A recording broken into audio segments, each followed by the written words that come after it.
안녕하세요. 침착맨조 발표자 윤인수입니다. 지금부터 도시환경 및 인구 데이터를 활용한 지역별 침수 요인 분석과 그에 따른 대비책에 대해 발표를 시작하겠습니다. 발표 흐름은 다음과 같습니다. 침수에 대한 연구의 필요성 및 요인을 파악하기 위한 분석 방법 과정과 활용 방안, 의의를 말씀드리고 발표를 마치겠습니다. 우리나라는 자연재해로 인한 재산 피해의 96%가 물 관련 피해이며 최근 시간당 50mm 이상 내리는 극한호우의 증가세가 관측되었습니다. 확인 결과 주택 침수 신고 상위 5개구를 통해 침수 신고 건수 증가를 확인했으며 해당 5개구가 집중호우 발생 건수 또한 증가함을 확인했습니다. 오른쪽 그림은 침수로 인한 재산 및 인명피해의 실제 사례들입니다. 하지만 서울시의 침수 현황을 확인해 본 결과 서울시의 누적 강수량 상위 5개구와 침수 발생 상위 5개구가 일치하지 않음을 확인할 수 있었고, 즉 강수량은 침수 발생의 절대적인 요인이 아님을 확인할 수 있었습니다. 또한 현재 서울시가 선정한 자연재해 위험 개선 지구 역시 실제 침수 발생 지역과 일치한다고 보기 어려웠습니다. 따라서 저희는 이상기후로 인한 집중호우 및 침수 피해가 증가하고 있어 기후재난에 선제적 대응이 필요하다고 생각했으며 서울시의 기후재난 대응 현황이 충분하지 못하고 생각했습니다. 침수 요인을 파악하여 그에 맞는 대응을 해야 한다고 생각했습니다. 다음은 활용한 데이터입니다. 선행 연구를 참고해 도시 침수 위험을 감소시키는 그린 인프라, 도시 침수 위험을 증가시키는 그레이 인프라, 침수 위험의 민감도를 나타내는 소셜 인프라로 데이터를 분류했습니다. 분석 과정입니다. 먼저 데이터들은 행정동 단위로 집계했고 침수 여부 요인 파악을 위해 여러 분류 모델을 사용했습니다. 또한 주성분 분석을 통해 침수 빈도 요인을 파악하고 군집별로 의사결정 나무 회귀 분석과 선형 회귀를 통해 군집별 주요 요인의 침수 빈도와의 상관관계를 확인했습니다. 활용 데이터의 전처리 과정들입니다.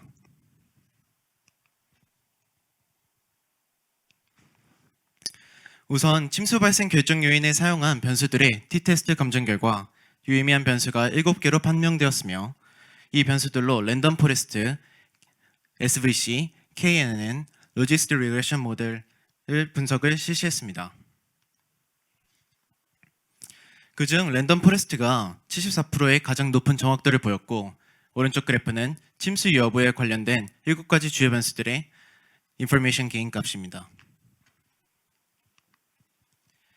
침수 빈도 결정 요인에 사용한 변수들은 선행 연구를 참고하여 차원의 저주를 피하기 위해 주성분 분석을 실시하였습니다. 분석 결과 첫 번째 주요 변수는 건물 인프라 관련, 두 번째 주요 변수는 기후와 치수 시설 관련, 세 번째 주요 변수는 강도에 관련한 것으로 군집 분석에 사용할 3가지 주요 변수를 선정하였습니다. 이후 서울시 전체가 동일한 요소를 지니고 있지 않기 때문에 지역의 유형화를 통해 요인 분석의 정확도를 높여야 한다고 판단하여 K민지와 DB스캔 군집 분석을 실시했습니다. 실루엣 개수를 비교한 결과 K민지가 더 높다고 판단하여 K민지 분석을 실시했습니다.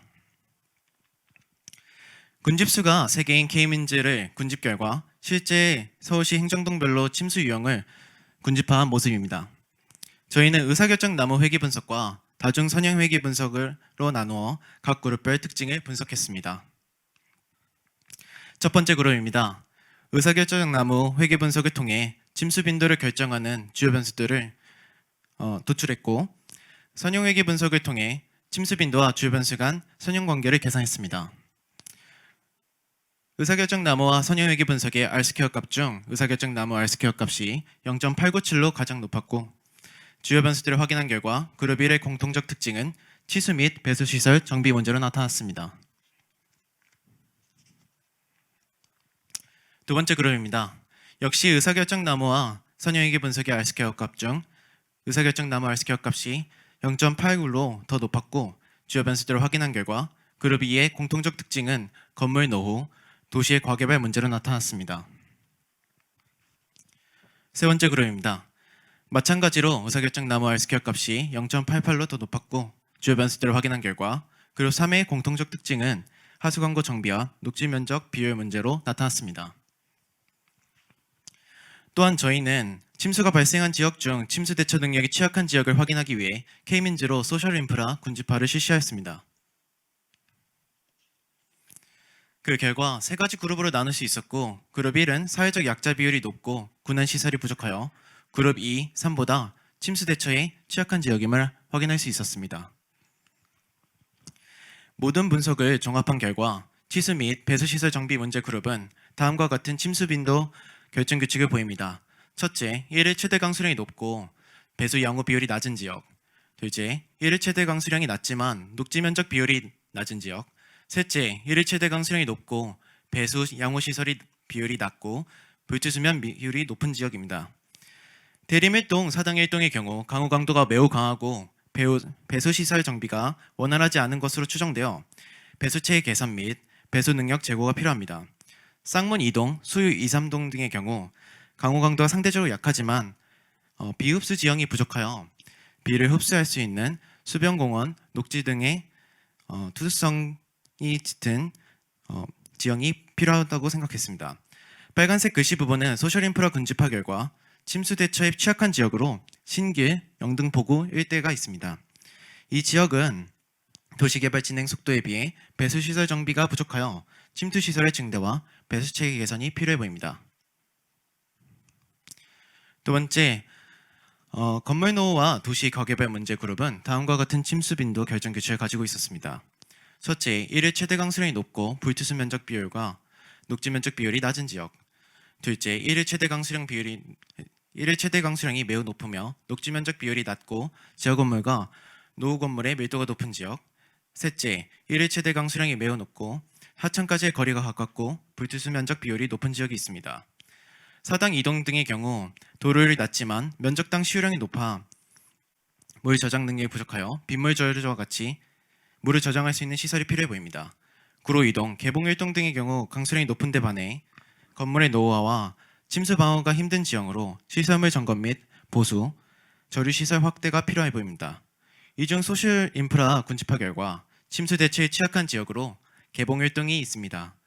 마지막으로 가산동, 삼전동의 경우 하천까지와 거리가 가깝고 불투수 면적 비율이 높은 지역으로 홍수 범람이 자주 발생하여 빗물 펌프장 건설과 제방의 설계 빈도 강화가 필요한 것으로 보입니다.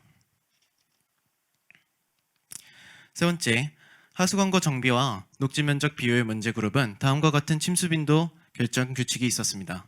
첫째, 배수 시설 양호 비율이 낮고 하천 면적 비율이 높은 지역. 둘째, 배수 시설이 상대적으로 양호하지만 녹지 면적 비율이 낮은 지역이 있습니다. 신림동의 경우 배수 시설의 노후화로 하천 범람의 방지가 어려워 하수광고 정비를 통해 노후 광고를 교체하고 기존 하수광고 용량 부족을 해결할 필요가 있습니다. 침수 대처에 취약한 지역으로 은천동, 미성동이 있습니다. 이 지역은 도시의 녹지 면적이 적어 비흡수 시설이 부족한 것으로 녹화산업 증대가 필요해 보입니다. 분석을 진행하면서 세부적인 방제시설 위치 정보 수집과 그에 따른 지역별 방제시설 최적화가 어렵고 비용 정보 또한 공개되지 않아 실질적으로 얻는 경제적 효과를 산출하는 것이 어려웠습니다. 또한 침수 빈도와 수집된 데이터 간의 비선형적 상한관 관계는 독립 변수의 개수에서 모순으로 발견되기도 했습니다. 하지만 그럼에도 불구하고 서울시가 선정한 자연재해 위험 개선 지구와 실제 피해 지역 간의 괴리를 군집화를 통해 침수 빈도 결정 요인들을 세부적으로 평가할 수 있어 그에 따른 효과적인 맞춤 대응을 할 수 있었다 생각합니다.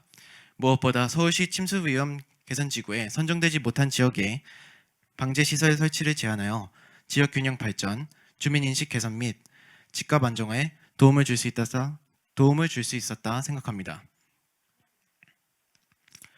저희가 사용한 데이터 목록과 참고 문헌입니다.